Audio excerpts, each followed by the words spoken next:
is, there's not necessarily an introduction. Yeah.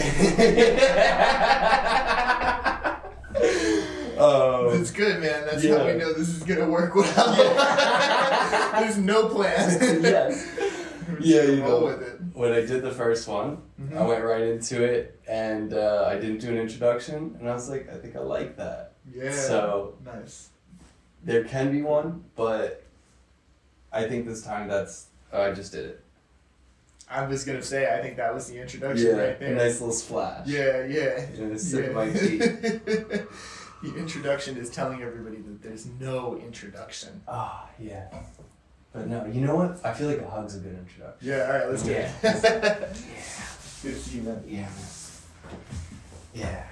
Because all the other combos are Zoom. Oh, yeah. So far, at least. Yeah, it's nice to get a real one-on-one in person. Like, I can give you a hug, take my jacket off, get comfortable. Just say, man, you want me to turn the heater on? Yeah, right? No, just like, I like that fit. It feels good. Yeah.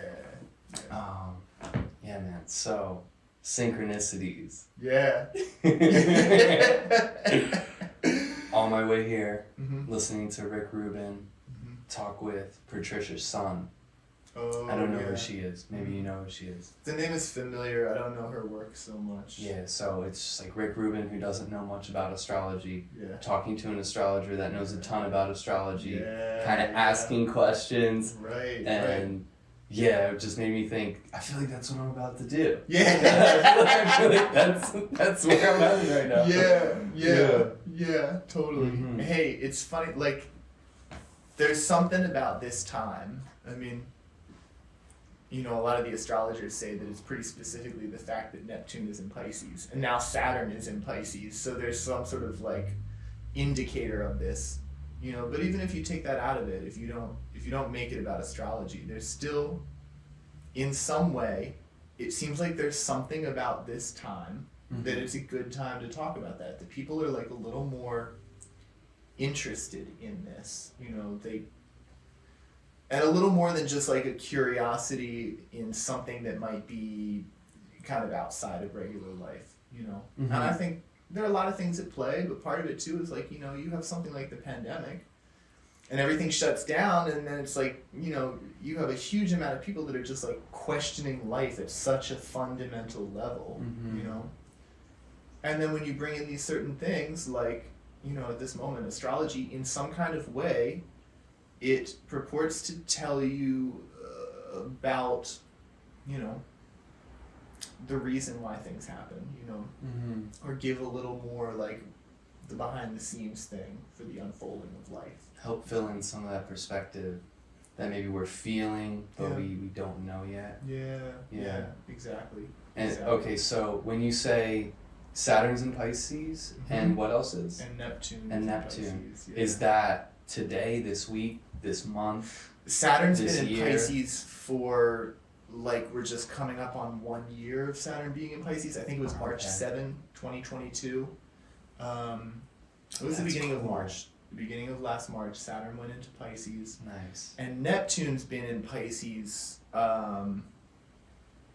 for like 10 years, something like that. I can't remember the exact date that it went into Pisces. So the last things they were talking about was Saturn and Neptune. Oh, really? Yeah. Really? Yeah. They were talking specifically about Saturn returns and Neptune returns. Because Patricia is 84 now, so she's doing a Neptune return. That's a Uranus return. There's a Uranus return. I mixed up. I was going to say, Neptune return. Right. People don't really live long enough for a Neptune How return. long would that be? 164 years. All right, Neptune I'll be the return. first. Yeah, Neptune. Yeah. I've been saying 120. I've been saying 120 easy, but now I have a better mark. Another 44 years. Like, I'm going to get that Neptune return. By the time I'm like 100, I'll be like 120. I gotta push it. Neptune's going to come back around, and I'm just going to, like, dissolve out of my body, yet still occupy the world somehow. Yeah, pretty much. I feel like 300 years is a good length of life. If I could do it. It sounds ridiculous, but I thought about it. And I'm like, well, one lifetime could be enough, right? It really depends. But generally, one lifetime doesn't feel like enough. So I feel like I need to live that first life to just live a life. Then that second life to maybe do something. And then that third life is like my sage life.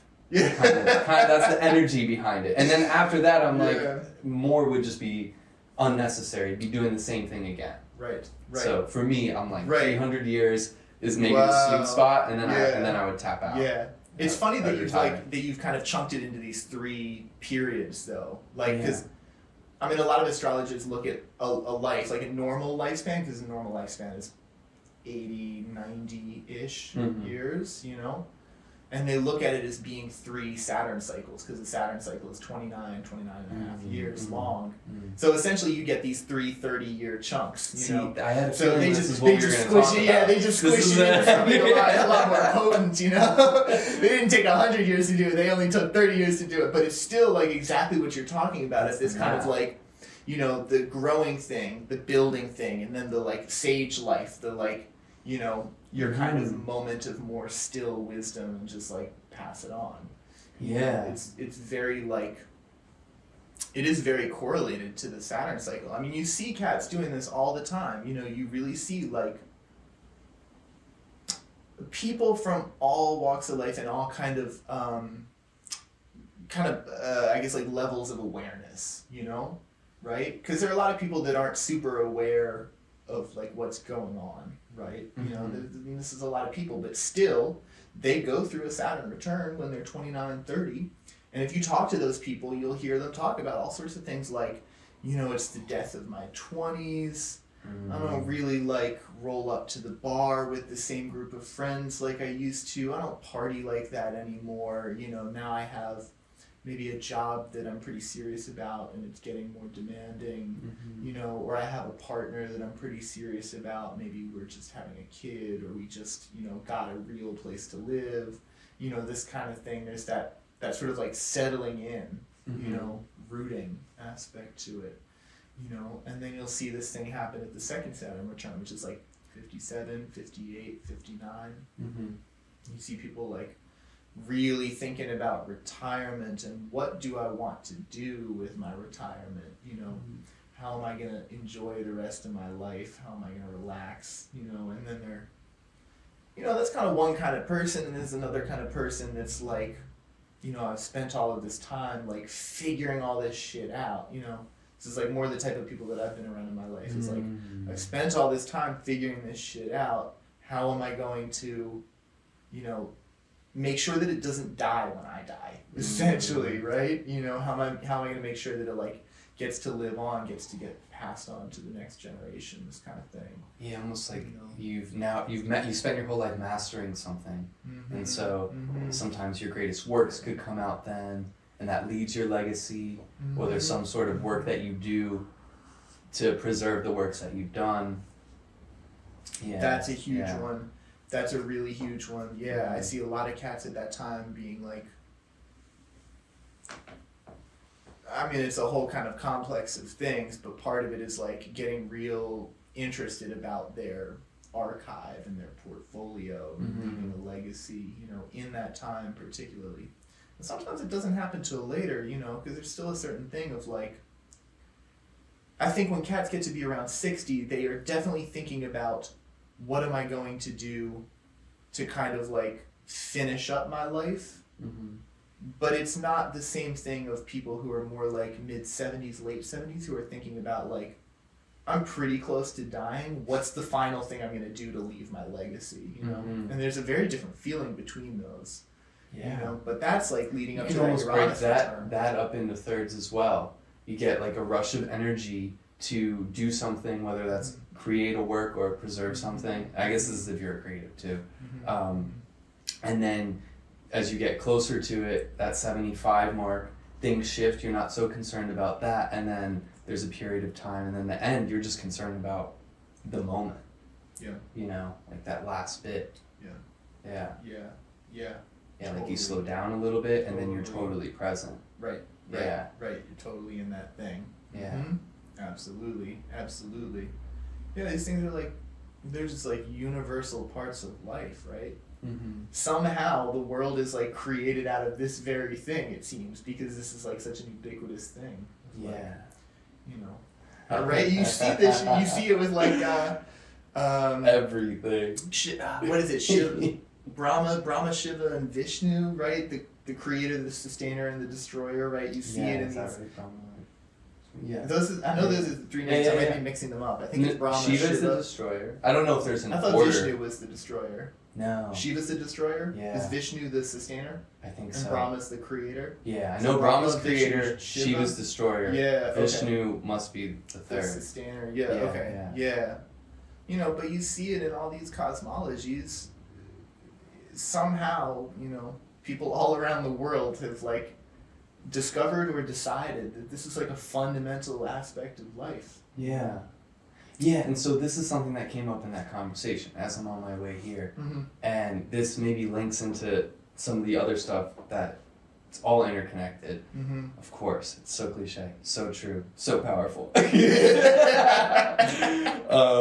Which is, Patricia's mentioning how ancient wars, like no one would fight a war or go to battle or do anything significant, it's the idea, without consulting the stars, without consulting an astrologist. Yeah. And yeah, you know, I feel like even today that's kind of true.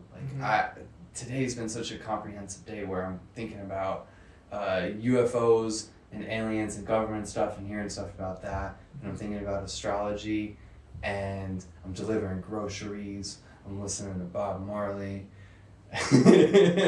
And all these messages that are all fractals of each other, you know, like just different dimensions of the same kind of thing that are interwoven.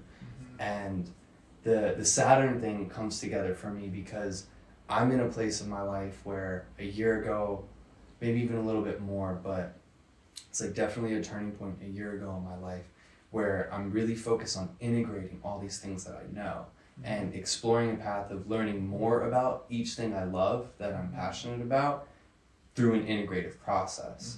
So rather than specializing and getting good at this or learning a lot of this and then letting it simmer a little bit, I'm like, everything at once needs to happen now is what I felt. And when Patricia mentioned the Saturn return, she talked about it starting at 27. And I don't know much about it, but I'd always thought, oh, that's 29. And then I thought about my life, and I'm like, I'm about to be 27. Yeah. And I thought about what I'm experiencing and where I'm at. I'm like, I might already be in that. Yeah. Like a really early version of that. Yeah. You know, and I wonder how much the decisions we make can initiate those cycles if we're in the wake of it. Like if I'm getting pulled in the current of a wave, but I'm also swimming viciously in that direction, I could end up on the top of the wave before it even peaks. You know? Exactly. And that's what it feels like I'm doing right now. Exactly. That's the way I've always thought about it. That's the way I've always thought about the astrology thing. It's like, what astrology is telling you is like, this is what the archetypal dynamic is of a moment, you know? And, you know, there are different facets of that, right? There's like, we call it mundane astrology, and mundane astrology is just where are the planets in the sky right now, and how do they relate to each other in the sky, you know? So right now, yeah, Saturn's kind of sort of newly in Pisces, whereas, you know, Neptune's been in Pisces for a while, like we're talking a decade. So, you know, relatively, Saturn is newly in Pisces, but You said a year ago too, right? With Saturn, yeah. Yeah. Okay. Yeah, but we're approaching this time where we're going to have the Saturn-Neptune conjunction, right? But this is mundane astrology. This is not related to anybody's birth chart.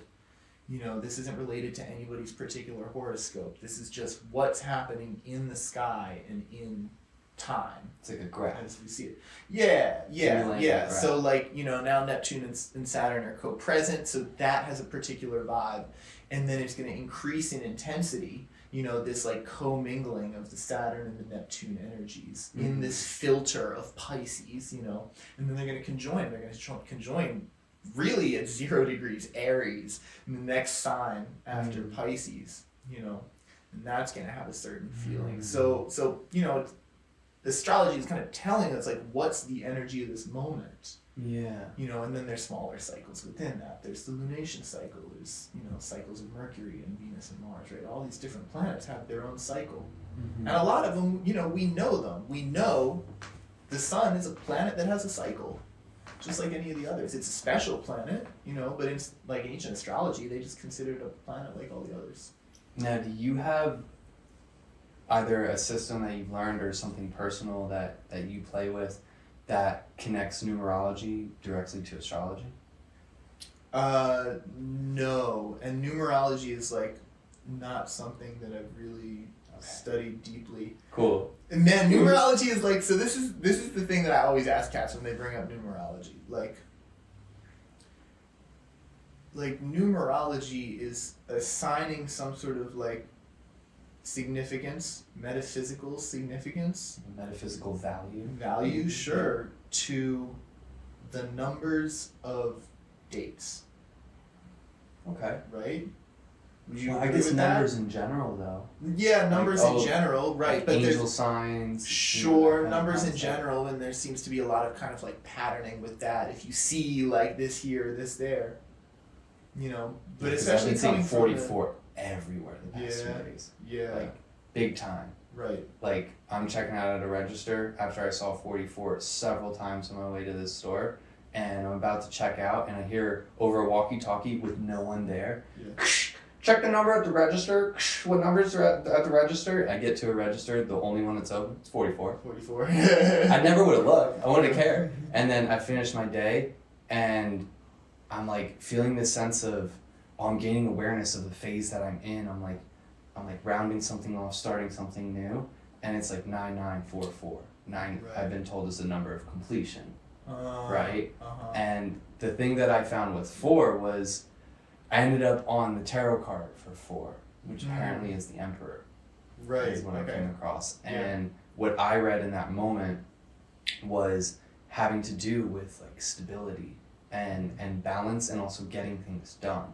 And so in my striving to figure out how do I live an integrative life on all these things that are really fundamentally related to synchronicity and the very thing I'm experiencing at a heightened level now, I'm feeling that evolution, and I'm getting that sign of like, hey, you're kind of there-ish. Yeah. Like something is right, there. Sure. And then now the concept of Saturn return is popping up in my head today. Yeah. And so I'm like, Yeah. oh, maybe Yeah. that's where I'm at now. Yeah. So I was just curious if Right. me relaying some numbers I've been seeing Yeah. with the astrology Yeah. shifts your perception Yeah. on like an individual or the even in numerology society. thing. The numerology thing for me has not been. It just hasn't like gotten that deep for me. Because part of it is like I've talked to a lot of people about numerology, and they'll start from this place of like, what's your birthday, and they add up all the digits of your birthday, and then it's like, this is your life path number. You know, but to me the thing is always like, well, the calendar's pretty arbitrary.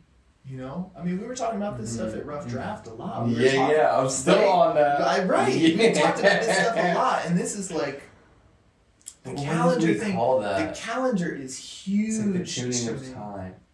We had a way the temperance of of time. Yeah, it was the temperance of time. Yeah. We had a way of describing how really it was like beautiful. irrelevant with that. Like an arbitrary Right, but tuning of time, the thing is, if you look at it like, you know, like we have New Year's, and it's January 1st, and then we reset the number for our year. What does January 1st really have to do with anything? Mm-hmm. You know, like, because I like to think about like try and put yourself in a position where there's no like human society, like it's just kind of nature apart from like all the shit that we built, because we built a lot of stuff that's from humans, you know, and there's a lot of worth in that, but you know, if the meteor came down and like hit the earth and like did that, and it wiped out all the dinosaurs, so it could do that and wipe out all the humans, right? So and it might have already done that for humans too. it could have, we don't know, right? But let's say that happened again, right? And then nobody knows about the calendar thing. Well, what significance does January 1st have as a day? It's like really one of the most arbitrary. It's when totally you put it that fucking way, arbitrary, right? It's like right in the middle of right? like it's no in the man's middle land. of like no man's land. Yeah, I mean, I think I talked to somebody else recently, and they were like, "Well, I think January 1st is, you know, that's when they made New Year's, because we just needed another winter holiday to get us through." Yeah, not a bad reason, but if, you know, think about like, what's it really have to do with anything? If you're an ancient person, you know, and you were just figuring this stuff out, what's a day that you would actually be able to track? A day that is somehow more significant than the surrounding days for you to be able to locate. Yeah. In my mind, those days are solstices and equinoxes. Yeah. If you're purely looking at the sun cycle, I mean, without that, we have no location. You know, like without the sun and the stars and all of that, we have no basis. So we would have to have a basis of that exactly. to make any calendar. It has to be with the cycle of some body, right? It's got to be one of the bodies that you can see, and obviously the moon and the sun are the two that are most prominent all the time, you know? And it makes sense in my mind to go from the cycle of the sun, because that's what gives us the seasons, right? The lunation cycle doesn't it doesn't influence things like quite as drastically. I guess that would be the way to say it. You know, the lunation cycle has a lot of influence, but it's a shorter cycle. You know, the difference between new moon and full moon. There's a large difference between new moon and full moon, but it doesn't have the same sort of difference of like, is it a time for me to be planting, or like resting under a pile of covers because it's really cold, or is it a time for me to be out working in the field and looking for blueberries, right? These things are all determined by the cycle of the sun. Yeah. So it makes sense to me that you're going to pick the cycle of the sun to sort of like lead your calendar, you know, and the more things that you could synchronize, that it makes sense to try and synchronize as many things as possible. But a sun cycle calendar makes a lot of sense, right? The sun is the thing that gives us the seasons, you know, and these are wildly significant to how we're operating, you know. So where do you start the calendar? I mean, I would start it either on the solstice or the equinox. I mean, I've been checking out this feng shui astrology. The spring equinox or the fall? I would start at the spring. Yeah. That's where the astrological calendar starts. That's the first sign, right? And that makes sense to me because you're starting at 0 and you're going up. Fall equinox, you're starting at 0 and you're going down. You know? But then if you look at this feng shui astrology, the year starts on February 4, which almost seems arbitrary, except that is the exact midpoint between the solstice and the equinox. Yeah. You know? So it's trackable. It's trackable. If you know when the solstice is and when the equinox, you can count days. And if you watch that time, in my mind, there is a very significant shift. I've always noticed the beginning of February as being like something. I think that's what they call the waking of insects. I think that's it. I think you're right. Yeah, because when I first looked into the 24 solar terms, I remembered a couple of them. Yeah, and I think that's the one. I think you're right. And it makes sense. And reading the names that they had of it, that's the official name in the system. Right. A lot of them are these markers of things that either you're directly looking for because it's related to planting, or they're just intuitive energies that have been identified to be present. Yeah. And so waking of insects is kind of both of those things. Yeah, right. There's a lot of stuff in that system. It's really like, if you just fucking look outside, you'll see that that's what's happening. Yeah, and it's so much more meaningful rather than like, oh, it's February, oh, it's a cold week, it's a cold February. Yeah. We're so disconnected again, we're arbitrary to what's going on. Right. Where maybe we could say, oh, it's cold for the time period where it should be waking of insects. And even that, it sounds so similar. It's very different in how you're relating and you're moving through space and time. Right. Exactly. Yeah. Exactly. You know, but I mean, we got onto this from the numerology thing. So, right, the question to me with numerology, you're trying to assign some sort of like metaphysical significance value to the numbering of a calendar. But okay, we've just talked about it. It seems pretty insignificant, the numbering. It seems pretty arbitrary. So then what's the purpose of trying to put metaphysical significance on that? That doesn't really make sense in my mind. I think the argument would have to be it's significant because it is. And it's ridiculous. This is what most people say, right? This is what I've heard most people say in response to this. But I think the concept is that it's about understanding, it's like divination of its own kind, understanding how things have manifested, how things will manifest. Sure. And so, in that sense, you could say, this thing that has manifested is arbitrary, but now that it's here, it is now a thing that plays with everything because it's here. Mm-hmm. If we had a calendar system that had numbers that made more sense, maybe we would get more out of the numerology because it would be connected to more, but maybe there is an inherent thing to anything that's connected to the field of something that's already been made manifest. Mm-hmm. But I mean, it's hard to even say. That would just be the argument. Yeah, I'm not convinced by it personally. Yeah, I'm with you. I'm with you. See, but I get the idea. And that's the same for me. It's like that's like I hear that, and you see this thing with you see that with a lot of divination, right? Like, how do tarot cards actually work? Well, somehow the energy of the moment, you're asking this question, right? How does the I Ching actually work to throw the coins and get some answer? Mm-hmm. And that seems to be the answer, what you're describing, Mm-hmm. But at the end of the day, for me,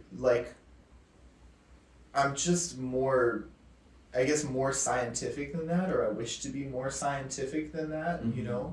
And that just feels like a really kind of floppy, unstable answer to me. It's like, you could say that, but to me, it's more interesting to say, well, the calendar thing is arbitrary, so why would the numerology thing work? And then have some investigation from that, because that, to me, at least, it's going to lead to investigation of different kinds of calendars. Yeah. Where did this actually come from? Why did they choose January 1st as the first day of the year? Mm-hmm. You ever think about the stuff of the months are named to have 10 of them.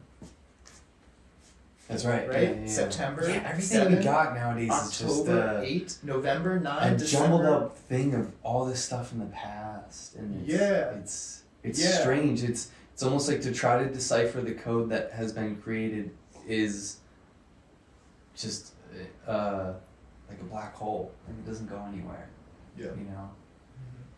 We have to kind of reset ourselves and look at the truth that existed before, re-walk the same path, and then we start seeing all the divergent tangents that we split off from. But if you start at the end of a dead branch, you're gonna fall off of the tree. Yeah. So we got to go back to the root, and then we can figure out, some of these branches are really good. Some really of them working. Don't make sense. Yeah, exactly.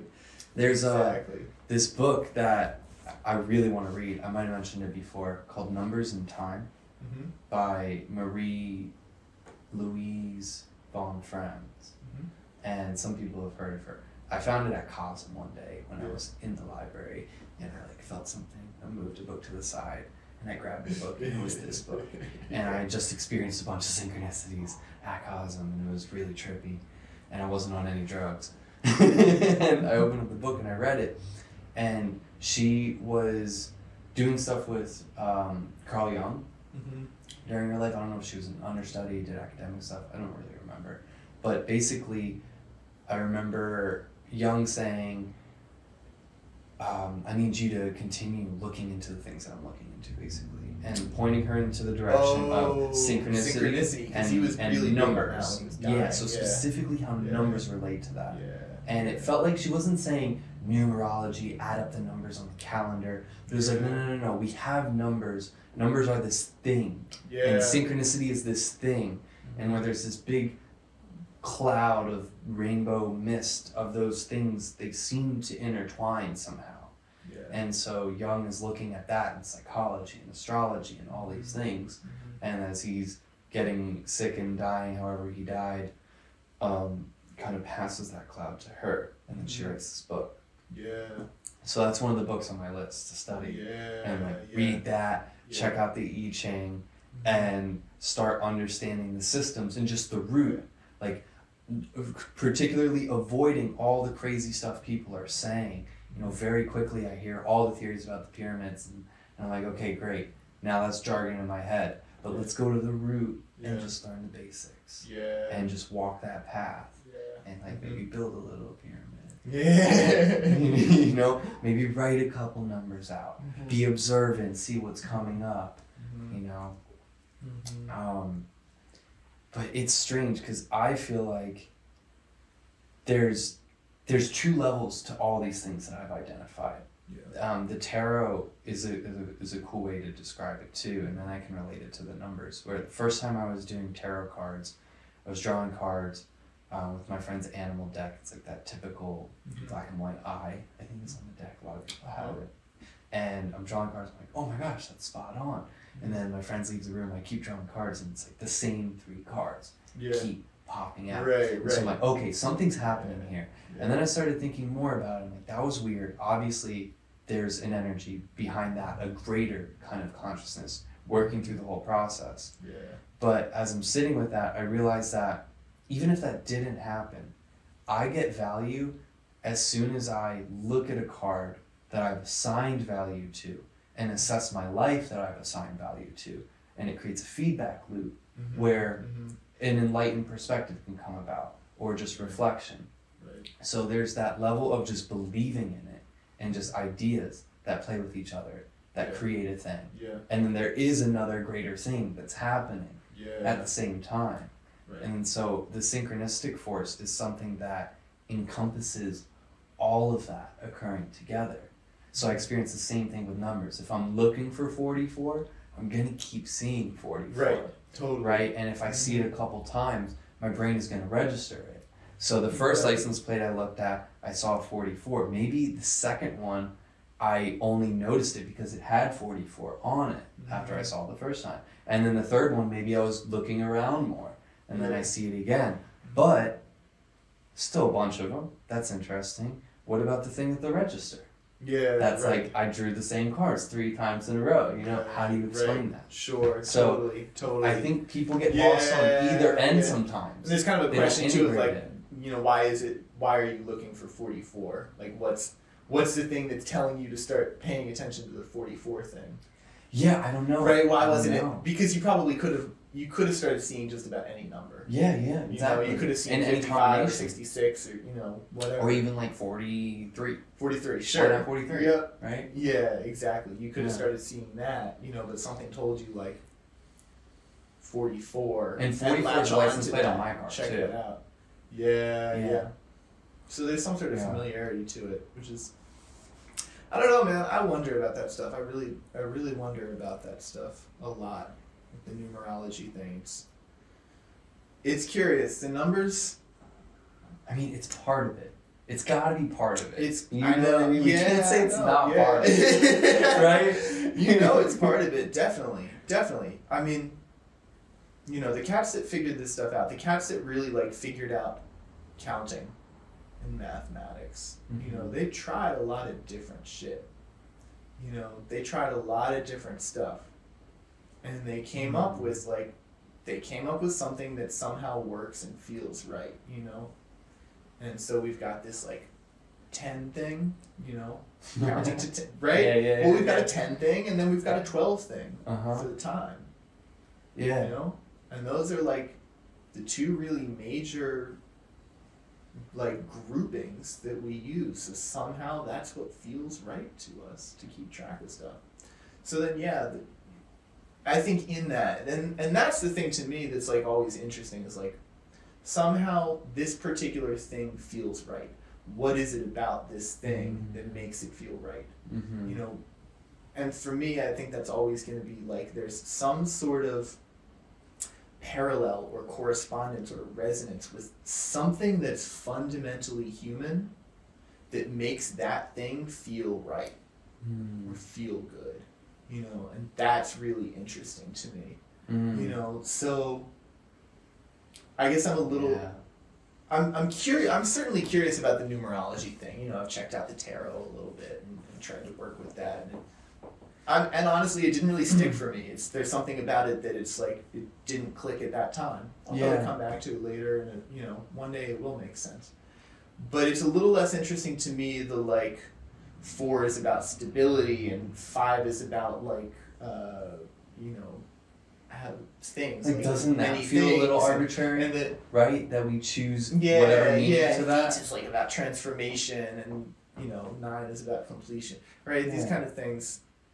They feel a little bit arbitrary, but what doesn't feel arbitrary and what really is interesting fundamentally is like, why do we use 10 digits? And what is it about that really feels so right? And what's the fundamental significance of having that? It's like sound versus music is kind of like number versus math. Where maybe there's this phenomena that has a significance and a way of interacting on its own, which is number, which is sound. But then there's music, which expands way beyond sound and is everything. And mathematics is the same thing. Yeah. So we can almost think of number as the sound frequency in the mathematical equation. Like, there could be a better kind of comparison there. And that's a really kind of unexplored place. Like, we know a lot, especially as musicians, as individuals, about the ratios of notes and chords and scales. So we could ask a question like, why 12 tones? And that's actually kind of a tough question, but we could break it down and give an answer.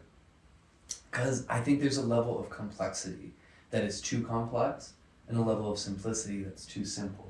And the 12 tones, what does that mean? and the 12 tones is right in the middle. So we have scales that are like a pentatonic scale, instruments that just play 5 notes, right? And then we have things like the quarter tones, and that's 24. And so something about the 12 is enough, but not too little, but not too much. And I think that's why it's there. Yeah, more or less. Yeah. But at the same time, 11's not much different.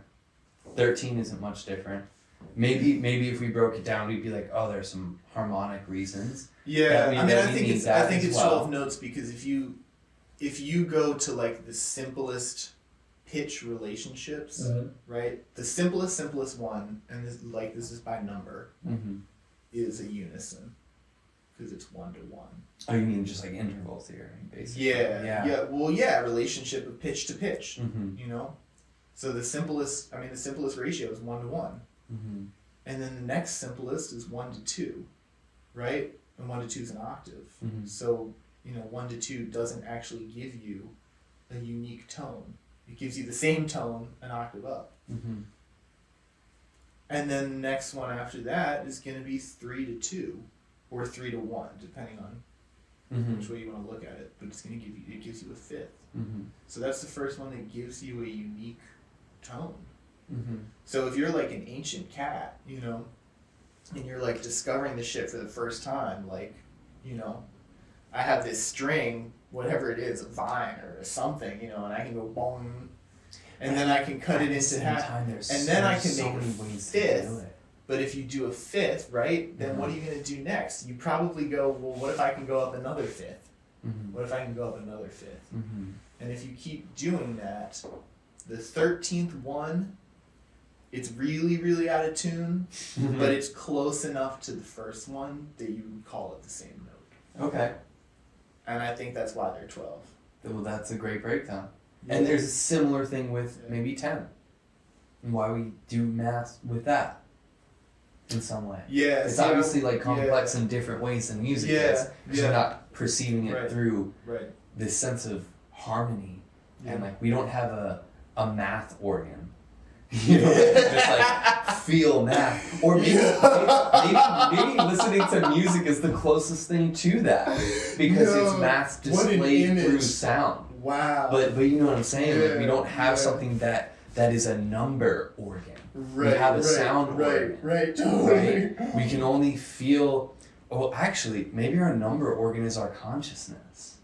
Yeah, it's your mind, right? Yeah, like the mind itself is in this context another dimensional organ that exists.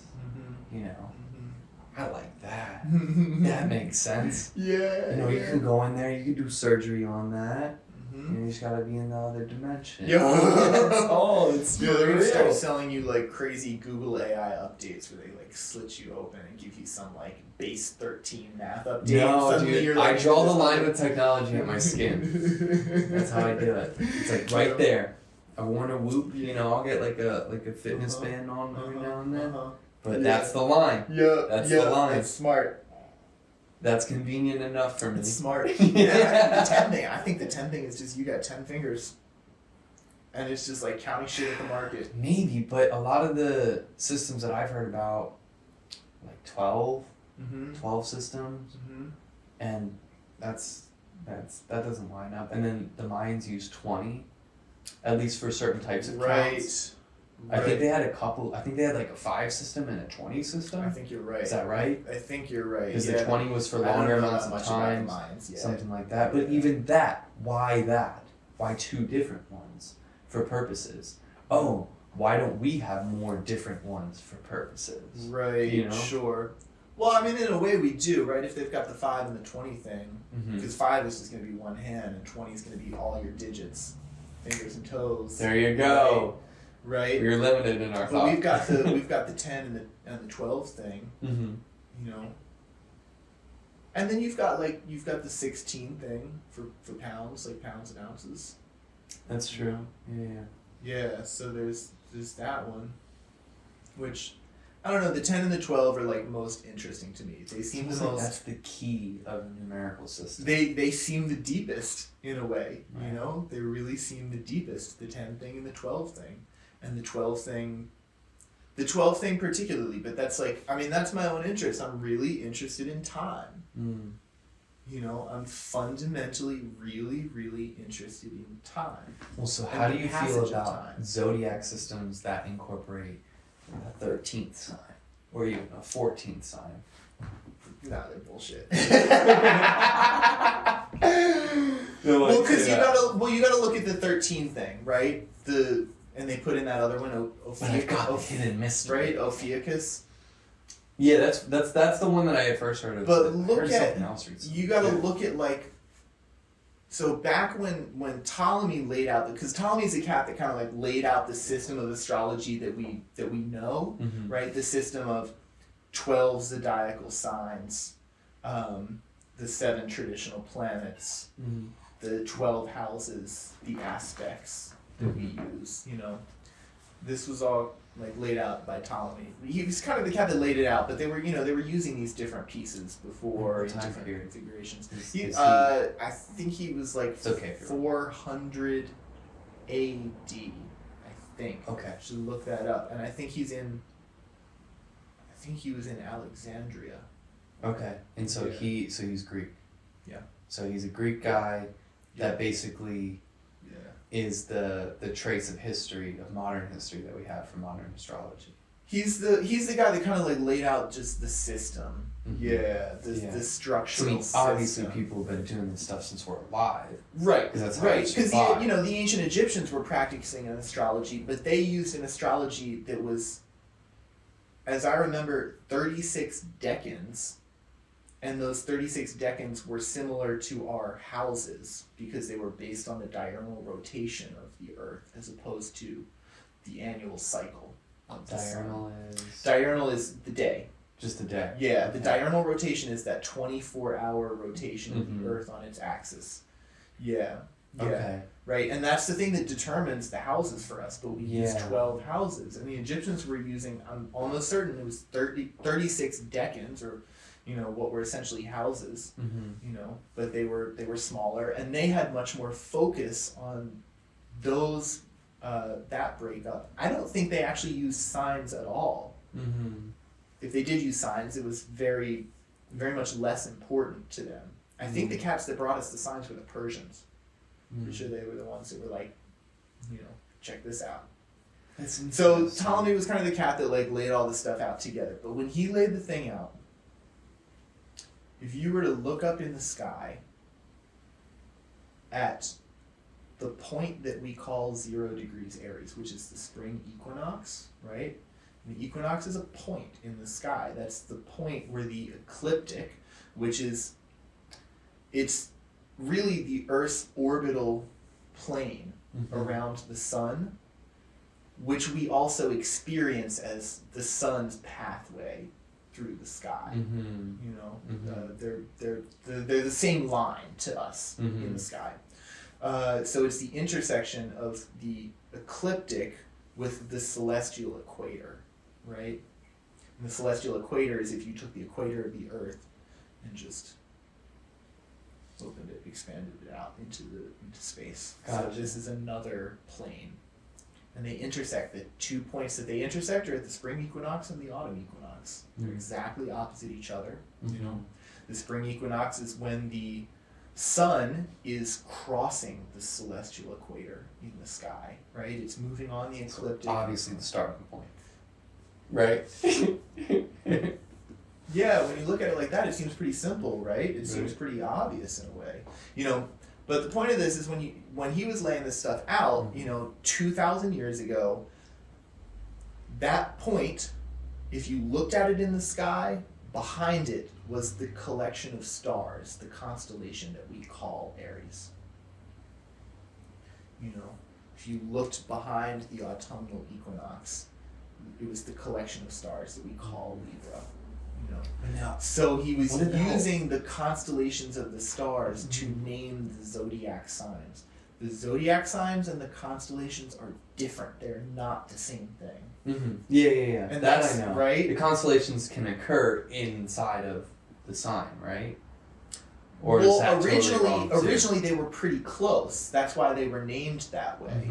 You know. Oh, but I see what you're saying. Because the signs are based off of the Earth's relationship to the sun, it's actually totally separate.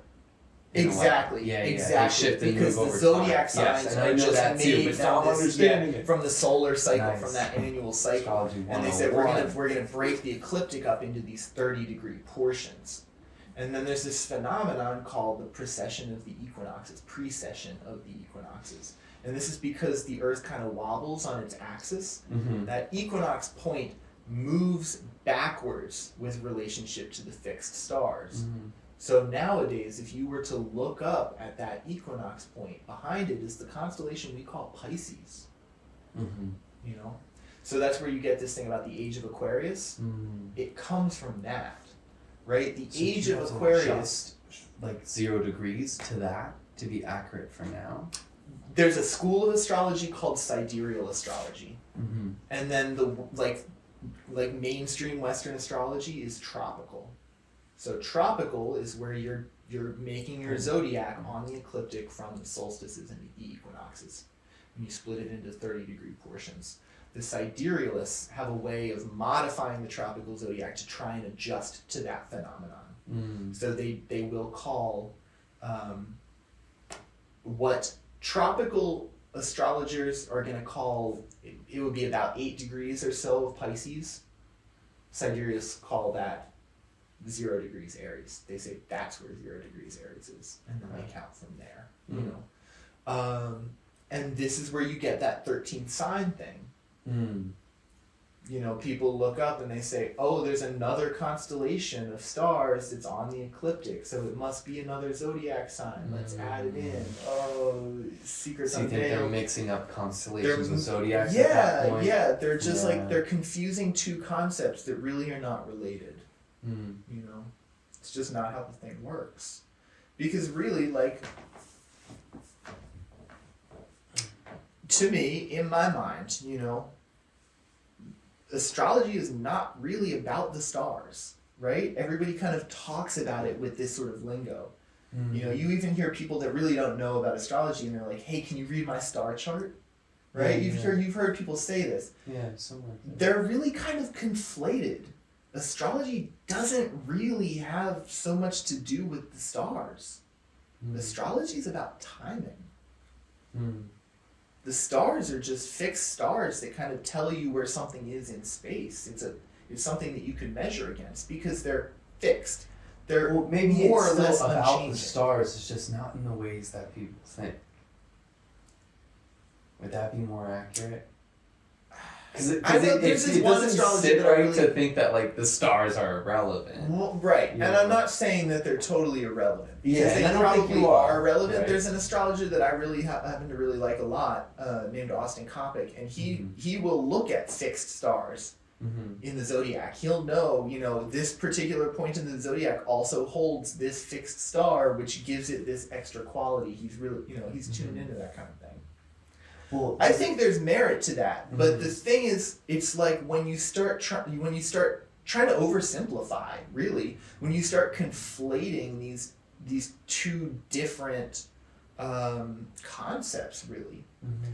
Like the concept of astrology and Western tropical astrology specifically is not measurement in relationship to the stars. It's measurement in relationship to these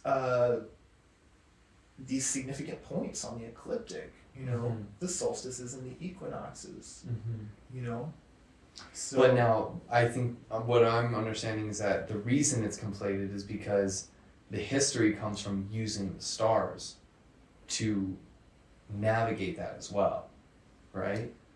Yeah. And then that's where that association happened because it was like a tool before we had a greater understanding that let us be able to separate those concepts more.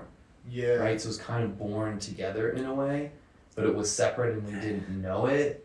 Does that make sense? Yes. And I think you're right. I think you're right about that. I think there is a lot of that going on. The stars were more important to the ancients than they are to us, right? Yeah. And we know this. Anytime you read about because Aiden's been talking about the Dogon, and the Dogon were obsessed with the stars, serious. Yeah. There's something to it, the ancients were they used the stars as locators, as maps, as a way of keeping track of shit, So, and I think there is something to that. I think there's absolutely something to that. It's just kind of like understanding what's the concept really about, And in Western astrology, it's really, all this stuff is coming from the timing of the solar cycle, Scorpio, Scorpio is Scorpio because if you look at system, it's exactly a calendar system, exactly because it's like if you look at Scorpio and the archetype of Scorpio is Scorpio because if you look at what's happening in nature when the sun is in Scorpio, nature is directly showing you the archetypes of Scorpio, which is all about transformation, metamorphosis, death, sex, rebirth, composting. You look at that time, right? And that time is from late October to late November. That's the time when all of the leaves are basically off of the tree and they're starting to get that wet, dark, humusy brown, decaying. The earth has a certain type of smell to it. It's a very, very particular time. And it leads from one time to another time.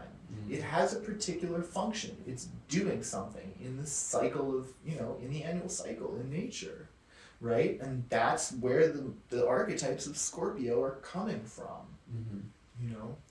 So to say that it comes from the stars, to me, is totally inaccurate because that's not happening. When the sun is, in front of the constellation that we call Scorpio. What's it called? Scorpio or Scorpius? I'm not sure. Yeah. When it's in front of that constellation, that's not what's happening in nature. It's something different going on. So, and that seems to be the way that it works, that all of these zones on the ecliptic somehow hold these particular archetypes in them, Yeah. And it works. So you watch the planets pass through these different signs and they take on more of this archetype or that archetype, What's fascinating to me is there's this one TV show I watched a while back, and it's this guy trying to trace back the roots of the Egyptians. And I forget which direction he goes, but let's say this is the way the pyramids are, right? Yeah. He finds a trail of different ruins and different things that end up drifting all the way away, like a good amount from where the pyramids are. Mm-hmm. And the coolest thing in that show that I remember that they found was this site where they had these stones that were buried, and they seemed to be dated to certain time periods, and on the stones were different like or constellation basically references that would indicate that time period. And so the things like the zodiac, even though that system might have been solidified by Ptolemy, you said? Mm-hmm. Yeah, Ptolemy in like 500 or something like that, 700, whatever. This goes back before the Egyptians. There are these stones that are buried that mark these different periods. Mm-hmm. And then since then, I've learned about Graham Hancock. I don't know if you know about stuff that he does, but he's got a great show that he just put out last year. Yeah. And it's called Ancient Apocalypse. Uh-huh. And one of the things that is relevant that he figures out or observes and shares is this phenomena of structures being built that are really old, and then another structure that's newer and newer and newer. And these are the pyramids across the world seem to have that characteristic. And so a lot of them can be traced to coordinating with certain kind of constellations and whatnot. And there's one site that he links into his theory about meteor impact, and how there is a meteor impact that happened that is verified by science. And his theory is that there might have been a different kind of civilization that was more prosperous that happened when that hit.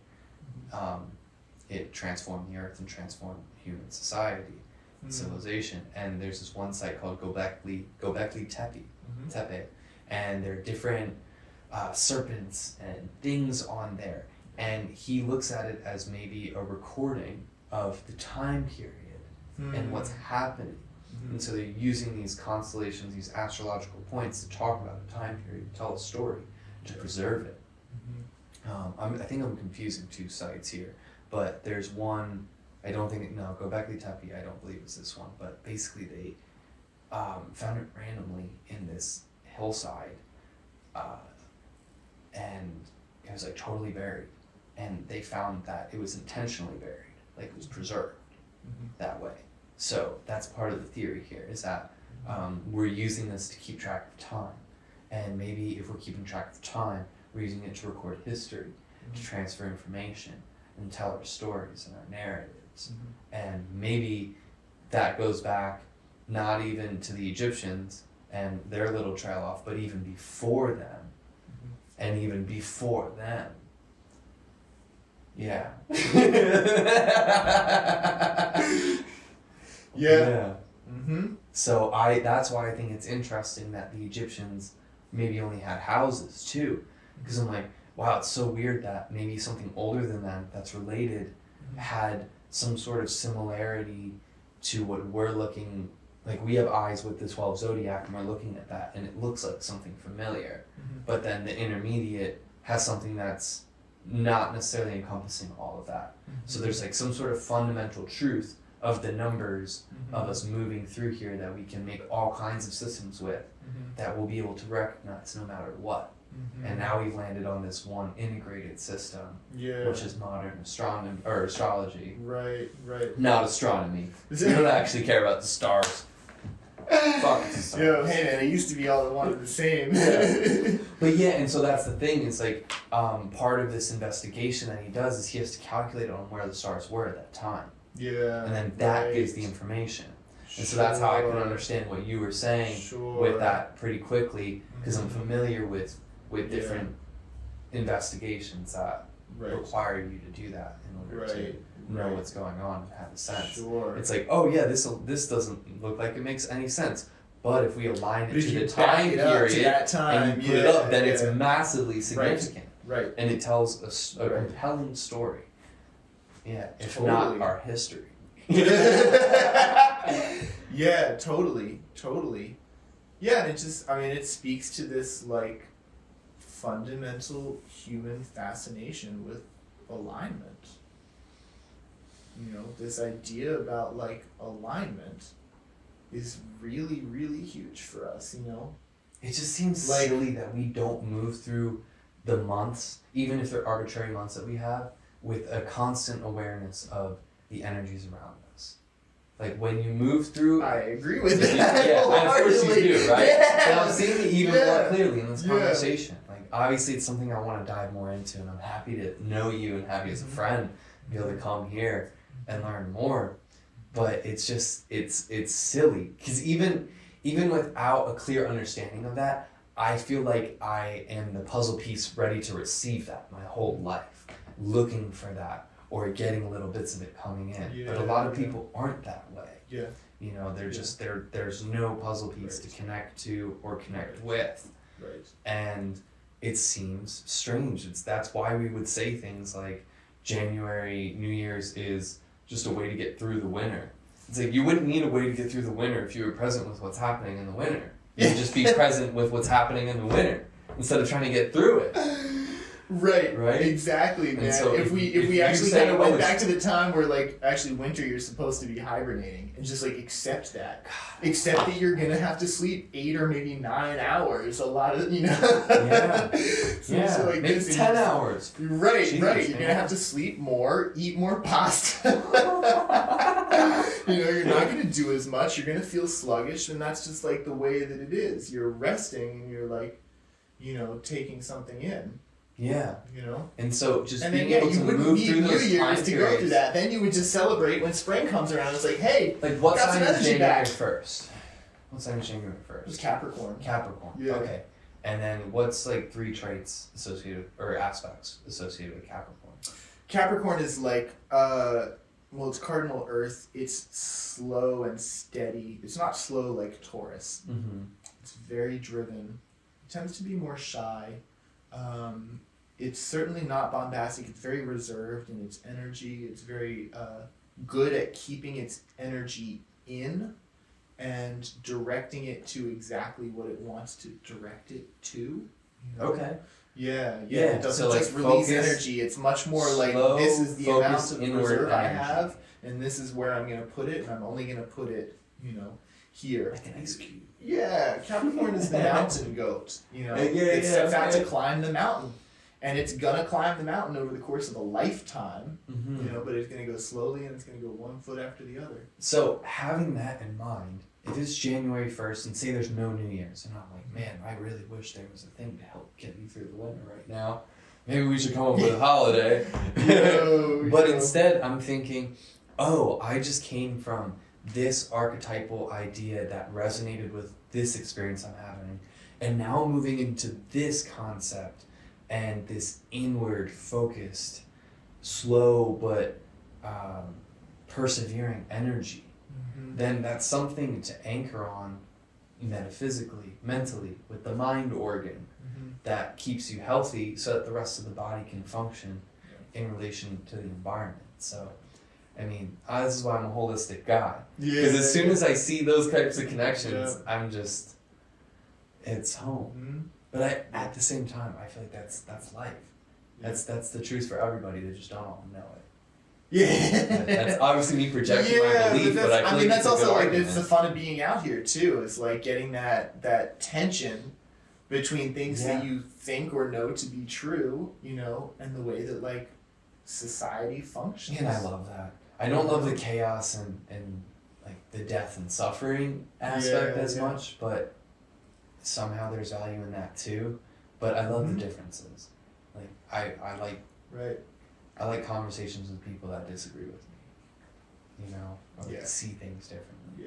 And so I like talking to people that know things that I don't know, and then there's a difference. Or like a shared curiosity. There's a tension in curiosity that has a creative spark to it, and I think we can approach differences that way. And if we have that curiosity, then what sign is that? Some Gemini stuff. Is that in some Gemini stuff? Yes, I am. Yes, I am. Yep. It's true Gemini. Yeah.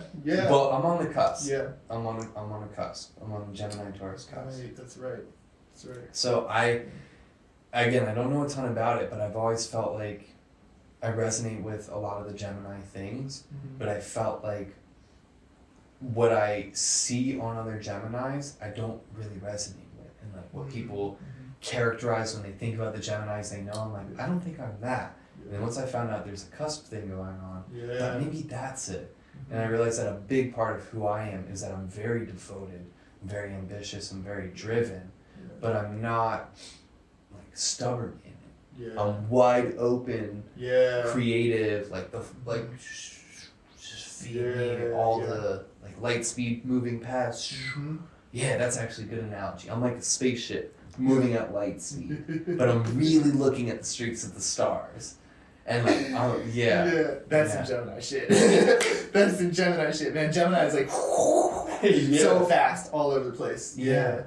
But I mean, there are things in your chart that balance it out a lot too. Having Scorpio rising really balances out Gemini. Big time. Yeah. Big time. You know. So, and the energetic thing. I mean, we talked about the feng shui thing. I think that thing is like. It's so descriptive to me. The more that I look at that one, like the I Ching. Yeah, this is that like feng shui astrology that's related to the I Ching. Right. We were talking about like make your feng shui into the hexagram. Right. You had field over thunder. You know. It's just like one solid line at the base, yang energy moving up. You know, and all this like grounded responsive energy to that.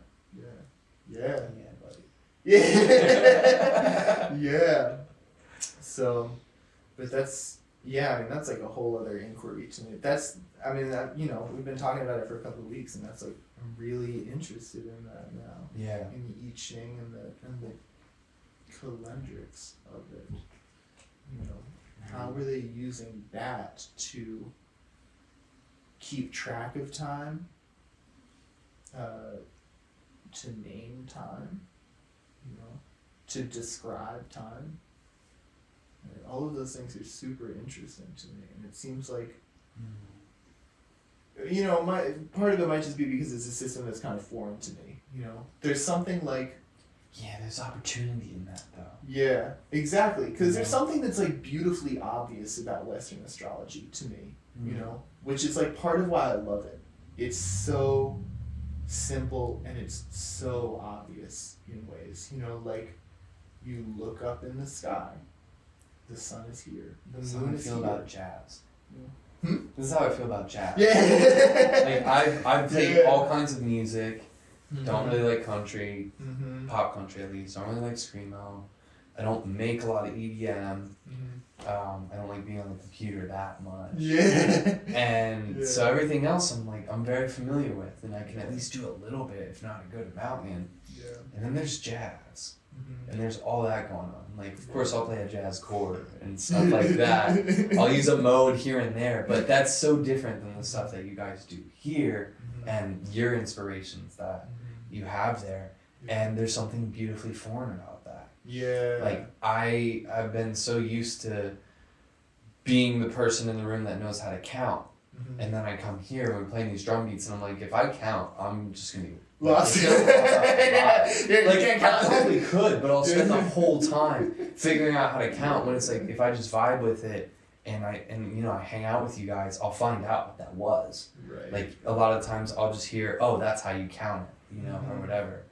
And it's so complex when you're talking about the types of rhythms that go around here, where there's so many ways to count it. So I might count it, but it's not the most practical way.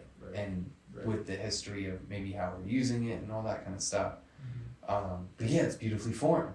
And there's now the whole infinite realm of wisdom of music to discover there. But it's the same thing. We're still using beats in time. We're still using the 12 notes. Most of the time. Exactly. Well, I mean, the interesting thing to me about the I Ching is it's a whole other system of symbols. It's a whole other like fundamental basis. Like the basic cosmology of it is different, you know.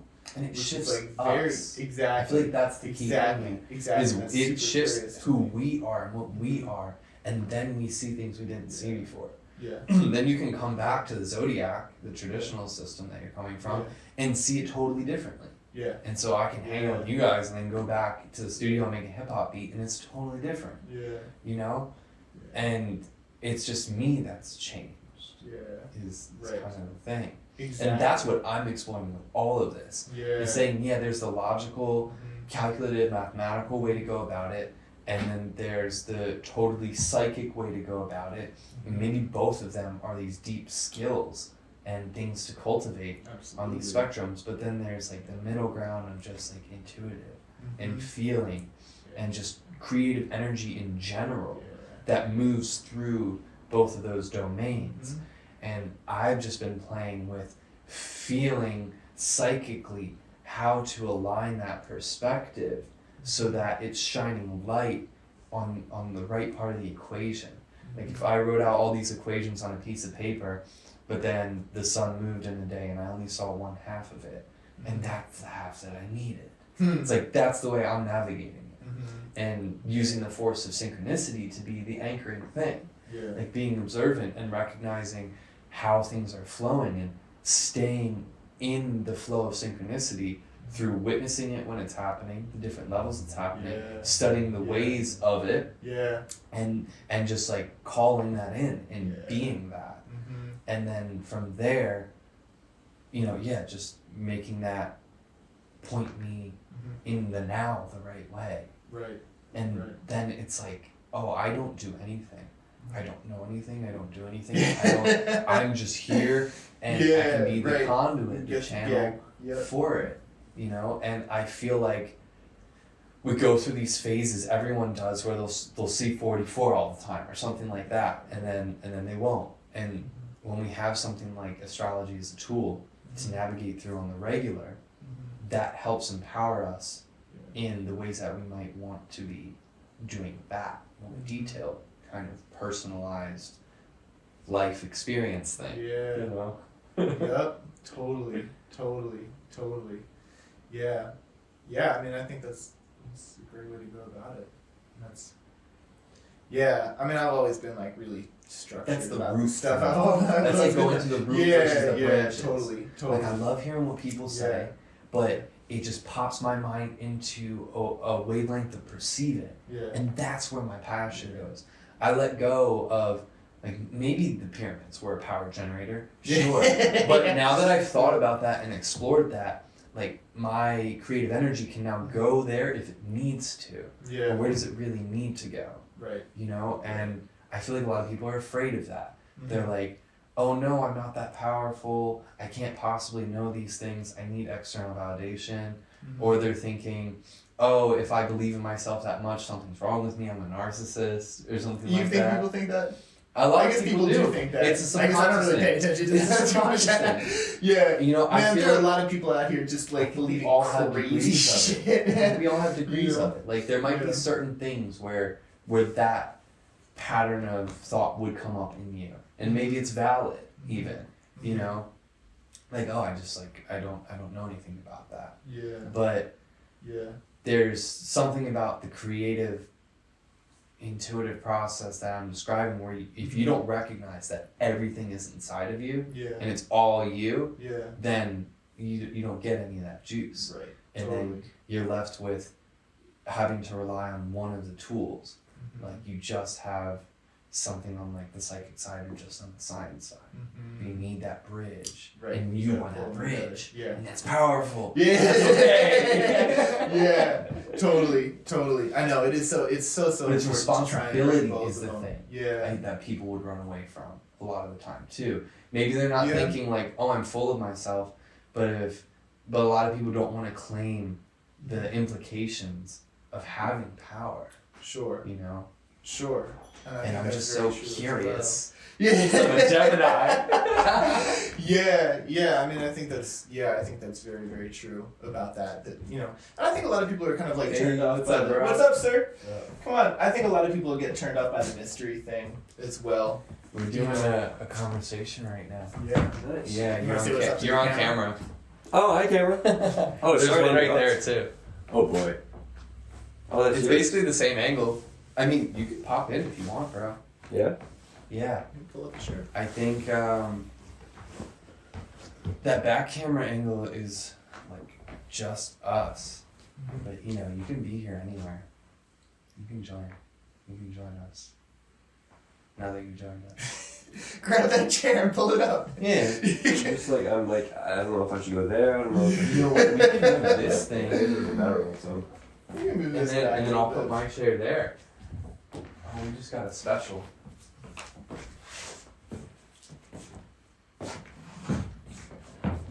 Look at that. And see, this is why I don't call it a podcast, because we just do things. Just out here doing Let's things. see. My monitor go. Yeah, you have the what time? Oh yeah, it's perfect.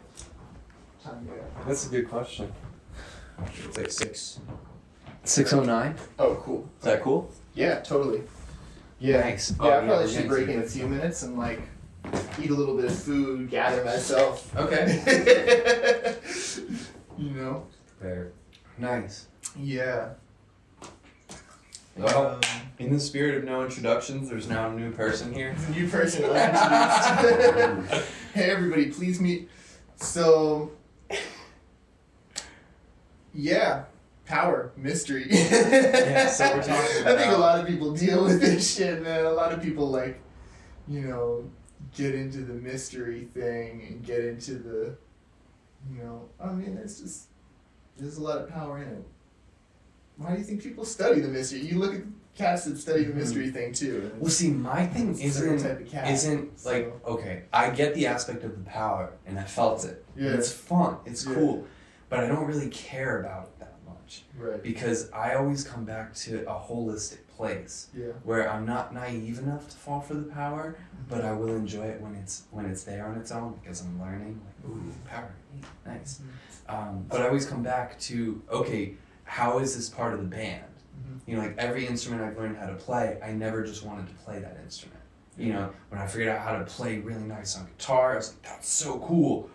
How do I utilize that in everything? And so my passion has been finding power to not burn out and be able to sustain that exploration. Like, oh, that's my engine Yeah. to do that Yeah. more rather than, you know, something lesser. Yeah, totally. I mean, it's all about like just being able to use whatever energy you have for like some creative Exactly. project or you know something that's useful. You know, Yeah. something more useful than, Yeah, than just- taking us. I think of it as just building a I want to pyramid. provide value and I want to be of service. Yeah. You know, I want to be Yeah. compassionate. I want to provide value. I want to be of service. Yeah. And so Mm-hmm. the compassion helps kind of draw the line at enjoying the power Mm-hmm. and being mindful with yeah. it, Yeah. and then wanting to provide value. Yeah. It tacks onto that, and then be of service is like that third Right. tier. Yeah. I feel I like. think the power thing is like when we're deeply creating and we're really connecting to that like greater aspect of ourselves, the source energy or whatever you want to call it, that there's so much power there. There's so much potential. And we can't be grabbing at it because it has to flow constantly. It's like this stream that we can tap into. And it's like an egotistical desire to like hold on to it and like possess it and like be it. But if we're doing that, then we're clenching, we're closing down on our actual ability to just allow it through. Exactly. Mm-hmm. Yeah. And it's just such a fine line. Well, I mean, not really actually, but it kind of seems like it's a fine line between like, well, the enjoyment part of it is like, it makes it hard because like, the more you enjoy something and like the more in love you are with somebody, the more you want of them and of that. Mm-hmm. And the more you can fall into this pitfall of wanting to possess it and make it yours and make it last forever and like, but that's just not how it works. Yeah. And like we can tap into it again, but we can't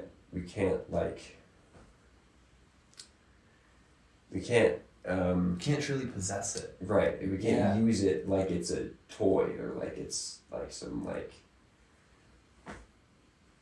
It's greater than us. Yeah. Right. You Exactly. know, like really. Yeah. Yeah, and so we were talking a lot about astrology, right? Mm. And so I feel like this tunes back in. Like the nature of the conversation was going this way of me talking about this individualistic experience of synchronicity, navigating life and creative energy, Mm-hmm. and then understanding all those components for myself and how astrology and having a time domain and a system that flows through that helps me understand those phenomena. Mm. It's the same thing here, Mm. where if you know about the cycles of life, death, and rebirth, how that moves through in relationship to not the stars, but but the what did you call it? The equatorial plane? Is that it? Oh, the ecliptic. The ecliptic plane. Yes, yeah. the ecliptic plane.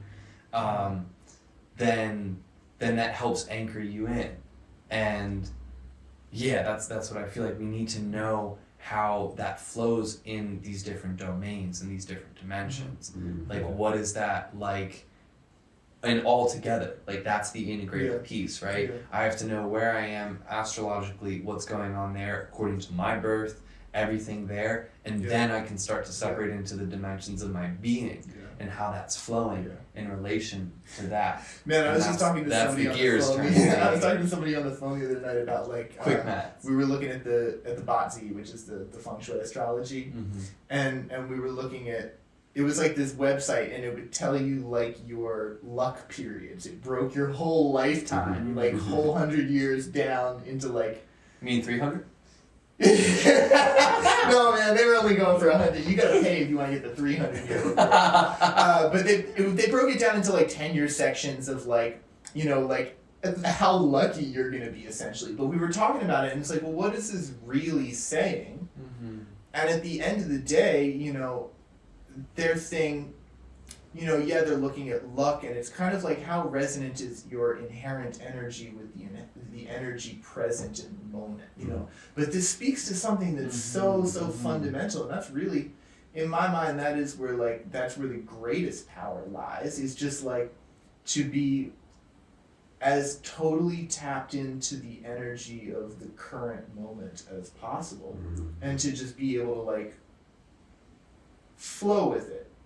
And of course everybody is coming in with like, right, everybody's got their own particular energy. Like you look at the three of us, like we have very different energies, right? Very, very different like energy systems, very different like psychological makeups, all of these kinds of things. We like, you know, think about different things. We want different, right? Yeah. Different drives, all this kind of thing. So there's still some aspect of that you know, I mean, I don't know, I've just never, I guess I don't totally believe or like subscribe to the idea of like you just like totally subsume yourself into the unity of the universe, you know. I just see more individuality in a way. You know, there's still like you're still dealing with like I'm the your Gemini thing. that comes in and it's like, You know? no, it's actually it's like take the extreme of both. Yes. There is a both, but it's like you're always dealing with your own internal world. I agree. And like kind of mitigating that or balancing that against whatever Yeah. the external thing is. But the greatest power comes from a place if you can just like flow with, you know, step into the Tao. Yeah. You know, it's So no, I wasn't telling you about this. I sat in with Doug Hammond, this drummer, in the city, and I started playing, and he started just going doom clap, doom gee gee doom clap, doom dee. At the end, I asked him, I was like, man, why did you do that? And he said, because there's a groove, and you didn't get in it. So I made it more obvious for you. That's fair. And I think about that shit all the time. But I think it's the same thing with like the Tao, you know? Right? The energy of the moment. What's going on? What is the energy of the moment? What's the kind of like energy of your social circle call for? You know, of the greater like human race call for? What is the the feeling of like nature of as a whole, and what does that call for, you know, and how do you just like step into that, you know, and still, you know, maintain your own particular energy and your own particular directions and your own particular, you know, wants and desires and expressions and all these things, you know, but just like do it while you're like, you know, floating in the street, like, you know, rolling in it. Well, I think the key to doing that is recognizing that you already are doing that. Mm-hmm. And approaching it with the mindset of, how am I already doing that? Mm-hmm. And then leaning into that. And doing what you're already doing more, or improving that, and seeing the places where like, oh, maybe I feel like I'm not doing the thing that I know I'm doing over here, so I'll adjust that. And that's how I've done it. Mm-hmm. And that's how all of my spiritual investigation has been. It's been like, oh, here's an idea that maybe I hear about and I kind of trash it. I just think about what's right now. How is now already the thing? And then I've explored that for just several years. And so now I've learned a lot of technical spiritual things along the way, but only what I needed. You know, I was never gonna just like go get a certification or like go to India or do something like that. I was like, I truly seeked it within myself and just my experience to be in flow with it. And then now I can get to this more holistic part of my life where like the internal and the external worlds are more balanced and alignment, and I meet people like you guys, and now I can dive into everything together and just expand. And I feel like that's accessible to everyone, and that's practical to everyone. And I kind of feel like that's what I hear from most people, even the doubters and skeptics, because I had a skeptical side, and I feel like that skeptical side in people is telling them, trust yourself, trust yourself. And then a lot of people just aren't trusting themselves enough to go think that there's a thing to trust in. They're not going, oh, there's a way of things flowing and I can trust in that and that is me. They're just like, I'm skeptical of that thing that's outside of me. And really they're skeptical of what's inside of themselves. And so there's like the paradox there.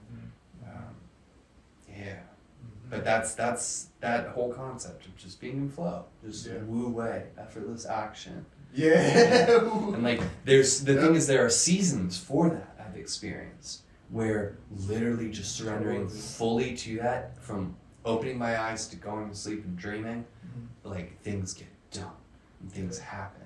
And there's a camp that will say that that is reality. And then you move out of that season and you're like, oh, that's a season. I wish they would have told me about that. I feel like there's that. And now I'm in the season where I gotta fucking bang my head on the wall to get this shit done. Yes, and so I had enough awareness to like, after shifting out of one season, to recognize there's seasons to this shit. There's cycles to this. There's phases to this. And then I got really good at just identifying the phase I'm in. So I wouldn't know it to astrology. I wouldn't know it to anything external. But I would often go, oh, here's some vocab words that are coming up. And then I'd filter them down and it'd be like, oh, right now, love, trust, and surrender. That's what I'm learning. That's what I'm studying. And then I would watch that just shining through everything in my life. And so I would know that the way I'm showing up here with my family is moving my surrender this way. And that's related to this love, trust, surrender frequency I'm on. And that right there is also related to this love that I'm feeling in this other context. Whereas before approaching that way, everything's compartmentalized. I don't know what's going on. I don't know what I'm learning. I'm skeptical of everything. I don't trust myself. And so I feel like navigating through that, and then now coming to, oh, astrology, okay, I got a bigger playground to anchor in, and commit to, and trust in, you know. That's the experience I'm having right now at this moment. Totally. It's calendars, man. Yeah. Calendars, seasons, phases. Calendars are still fucking me up lately. I know. I want to make a new one, and it's so hard because everything's on this old one. I know, man.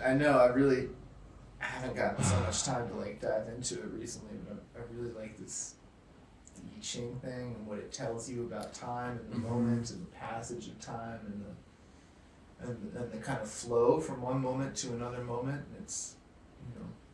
See, I really think exploring just communicating these ideas. Like, I guess this conversation, videoing and sharing is one way to do it. That is creative.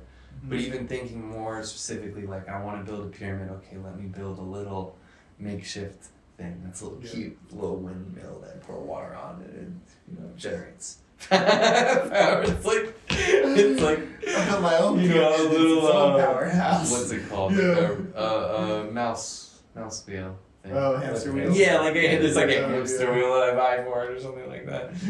Yeah, but like engaging in the creative process there as a way of self-reflecting and moving with the concept. So there's something real here and it's flowing, and then so how do I anchor that flow and flow it more?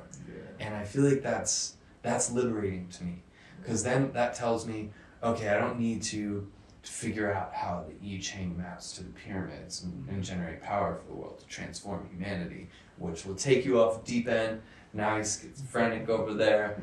Like, I don't need to do that. I can just learn what is there and write a song, draw a picture, and just like do that more frequently. And then people start noticing things that I don't see. You know, like you could probably experience that as a painter, you know? And I guess we're already doing that process. That's how we create. Right. So I guess what I'm suggesting to myself and everybody is just anchoring that in something more. Totally. You know? Yeah. It's like, what do you do with that power? You don't really possess your creativity or your creative ideas. And trying to play with that doesn't really do anything. Yeah. Yeah. Definitely. Yeah. That's why those sound bath hangs have been so important here. I think, man. You know, I mean, I used to be like a lock the door, don't talk to nobody, just like down to it, study. Yeah, right. That's it, you know. And it's, I mean, this has been a whole other, but that's a whole other, right? It's a season. I went through that too. It's totally now a we're season. in the room together. It's totally a season. Yeah, and I think, you know, in my mind, it's like a really necessary season. You look at all the cats, and they've all done that at various times in their life. You know, all right, we got another season where it's low like key, that. I love that season. That season's fucking killing. It's fucking killing. You don't talk to nobody. You don't really eat anything. You know, you don't want to know. You just like shed horn and read books or whatever. Yeah, just totally immersed in the affairs. I like that. You don't eat anything. Yeah. You just drink the ocean water and you're good. Yeah, man. You just like you photosynthesize or some shit. You dropping doing power. Yeah, but that's the season, and this is like a whole other season to me, man. Which is really cool. It's just like kind of just messing around with the stuff in front of other people and like. And see, this is another thing I've ran towards though. Thing right now. like I was saying, with like running into the undertow of the Saturn return wave. I've run into the current of community. Yeah. Like I set out to go through that season with myself, but I knew very early on that I'm doing this so that I can show up with others. I'm like, I know my potential self as real. Like I feel it, I am that person, but I'm not that person. I physically can't be that person. I'm not in that room. Yeah. You know? Yeah. It's like, we were talking about this with the painting where it's like, you have an end goal in mind, like you know the end point. But you have no clue how you're going to get there. Yeah. But you're sure that you're going to get there. Yeah. And so it almost doesn't matter what path you take to get there because it's inevitable. Yeah. And it so frees you up to be, what was it, confused? Gentle, in a state of gentle confusion. Yeah, exactly. So you're just like, that was the terminology. It's so good. You see this, you know yourself here at another point in time, and you're just like you're in wonder. You're just like in awe of this experience. It's the uncertainty with curiosity and a little bit of wonder. Yeah.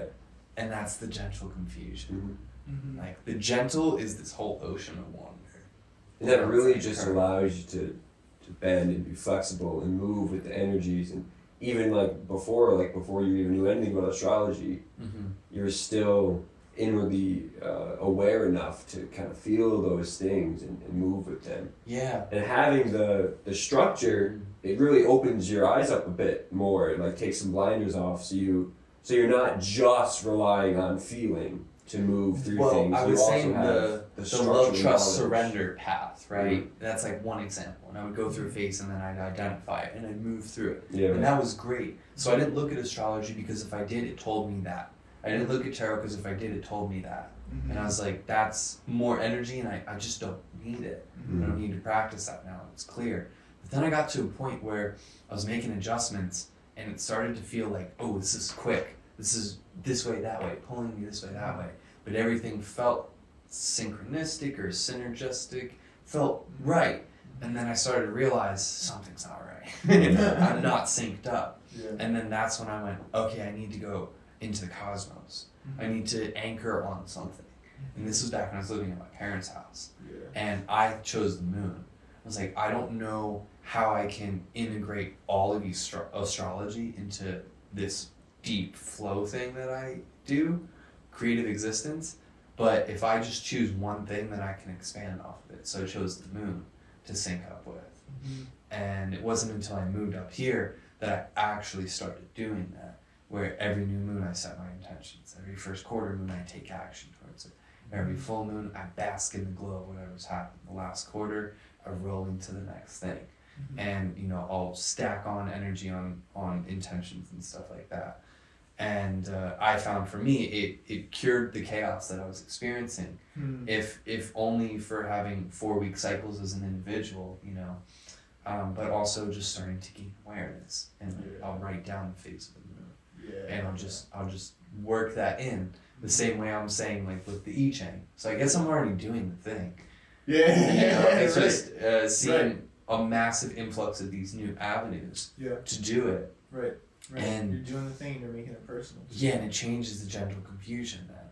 It's like I'm still very confused about what's happening. but I know that but there's more. It's like the scale expands. Right. And being here with you guys is a big thing that I knew. I knew I needed to be in a room with people talking about this stuff, doing this stuff.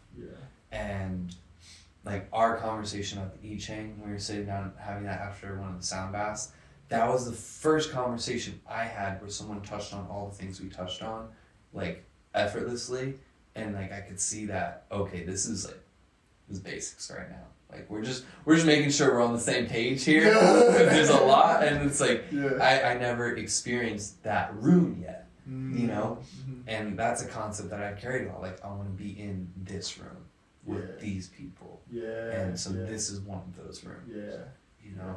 And I've been running towards that. I just ended up here. Like I was thinking I want to go to Austin or something like that. I didn't have an idea like what I'm trying to get to. I don't want to go to Cali. It's crazy over there.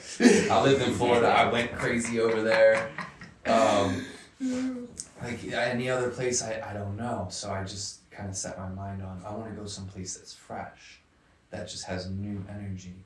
Maybe I'll still end up there or something like that. But I'm seeing in the Hudson Valley, there's something happening. And I think there's been something happening for a while. There's deep roots, but there's something happening. And I just happen to show up when all these other people are showing up for the thing that's happening. And then I roll in just like, oh, I guess this is it. I guess put my stuff down. And then I'm like, oh, it's pop the squat and put my 3D glasses on because something's happening. Like for real, like Henry saying, you haven't met Henry yet. I'm gonna bring him here. But he runs the ecology circle in Beacon. And so John and I are always hanging out with him and a bunch of other people. Like Aaliyah hangs out with that crowd too. And he mentioned the other day in our group chat that, he grew up in this area, but this wasn't really there for him. And my understandings, or my words, speaking for his experience, is that he grew up in this world of nature and wonder that was only real for him. And it's beautiful in a way, and it's sad in a way, and it's magical in the way that that now seems to blossom all around him in this area. And so that gives me that kind of perspective where I don't know what's going on. I don't really know what this is, but now I'm aligning my creative energy with this perspective that something's fucking happening here, you know? And because that's what I'm about. I'm about that. I think you guys are about that too. Yeah, you know? sure. Yeah, I had a very similar experience. Like growing up in the Hudson Valley, I was like the best times I ever had was when I was just alone in the woods, and I like experienced this sense of wonder and like and just unity and like knowing that I was like part of something bigger. But then I'd always go back to my family in school and be put in this little box and be told, oh, this thing, so you have to learn and you have to do it this way and all this shit. And only until, like the past 4 or 5 years have I actually started to open up to that more, like, and make that part of my being. And only, like, I don't even know, the past 2 years, like when I met you, did I actually start making connections with other people who are doing the same sort of thing as me. And it's just like this budding and this blooming and this like connection of this bubble that I was for so long, this isolated bubble. And then finally I found, my group, my crowd, my people. Yeah. And see, in the valley, I'm seeing how interconnected the communities are now. Like as spring's developing, I'm starting to meet everybody. Yeah. Like, I already knew that I was gonna fit in once I met people in Beacon. Yeah. I knew I was gonna fit in, but that was the end of the summer, and that was cool. And that's fine. Like I love that internal season. So that's why I love winter in general. But I knew, okay, there's gonna be a bunch more people that I'm gonna meet, and I'm already crossing paths. Like I met Abby the other day. And she told me that she was gonna send you a picture of us. I don't know if she did. Yeah, and it was funny. We had that was cool. We had a nice long talk. It was great, really good conversation. And just like all these things, synchronicities. Like this is synchronicity land for me, right?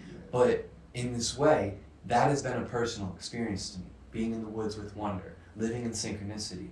But now I'm sharing that with our little deep nature crew. We're all experiencing synchronicities. We're all experiencing the wonder. And it's that kind of shift that can happen with a person, a friend group, a community, a bunch of friend groups, where it's like the valley is spread out enough where there is difference, but everything is so overlapped, And then, I don't know, there's something beautiful about this body of water in the middle, and the fact that it's connected between, like, New York City is kind of linked into Beacon in my eyes, and then that stretches up to Albany, and then that's this resonant chamber for whatever we're all experiencing, and the river is flowing that all the way down to the city. All of us up here just coming up with the good ideas to leach down into the city. And like for me, it's kind of deep though when you think about the fact that the Hudson River is not actually a river; it's a strait. Right, so it actually. Okay, I need definitions on that. So it's a river flows one direction all the time. Yeah. So, but a strait is actually just the ocean. It's like what's the mix? What's that called? Brackish. Yeah, brackish. Brackish. Yeah, it's brackish water. So it's mixed like salt and fresh water, but the tide will come in and go up towards Albany at certain times, and then other times it will be flowing south back to the city. Okay, so. In essence, there is a river, and then the ocean is feeding in, and they're going like this together, and there's a river. It's a river way fucking north, like but that's the energetics of what's going on, because it's essentially the fresh water from the river, and then the seawater, and then they become this thing. So that's kind of a metaphor for what I'm experiencing here. Where there's this natural thing that's happening over here that's connected to this greater thing.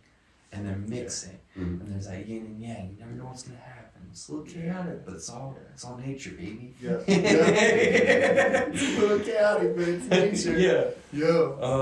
But I don't know. Obviously, I'm throwing in just the creative energy and visions that I have onto this place that I'm new in.